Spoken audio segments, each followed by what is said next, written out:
చంద్రబాబు గారి పాలనలో సర్వం దోపిడీమయం, సర్వం గంజాయిమయం, డ్రగ్స్మయం, నకిలీ నిక్కర్మయం కాదా అని అడుగుతా ఉన్నా.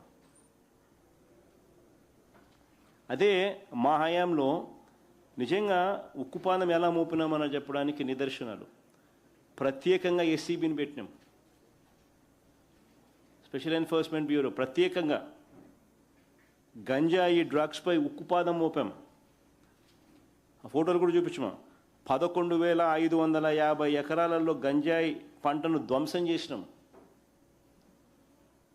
11,550 ఎకరాలలో గంజాయి పంటను ధ్వంసం చేసినాం. 4.5 కోట్ల గంజాయి మొక్కలను తొలగించినాం. 13,210 మందిని అరెస్ట్ చేసినాం. 2,950 వాహనాలను జప్తు చేశాం. పొరుగు రాష్ట్రాలతో సమన్వయం చేసుకొని గంజాయి రవాణా జరిగే రూట్లన్నింటినీ బ్లాక్ చేశాం. ఏజెంట్ల మాయలో పడి వారు చెప్పినట్లుగా గంజాయి సాగు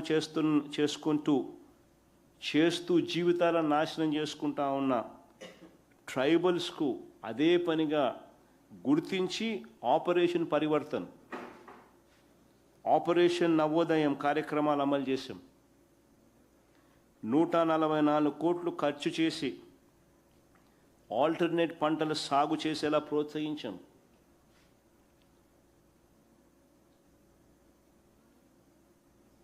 ఇవన్నీ దాదాపుగా పోడి భూములు 3 లక్షల చిల్లర ఎకరాలు పోడి భూములు గిరిజనులు పంచిపెట్టాం ట్రైబల్స్కు. ఇవన్నీ మార్పులు తీసుకొస్తూ మేము చేసిన కార్యక్రమాలు. ఈరోజు టోటల్ రివర్స్.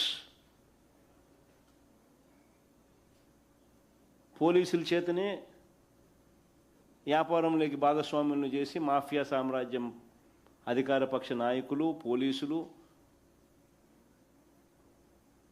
అందరూ కలిసికట్టుగా ఒకటే చేస్తూ ఉన్న మాఫియా సామ్రాజ్యం.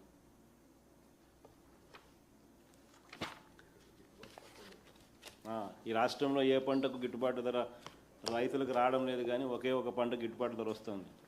గంజాయికి మాత్రమే వస్తుంది చంద్రబాబు నాయుడు పాలనలో.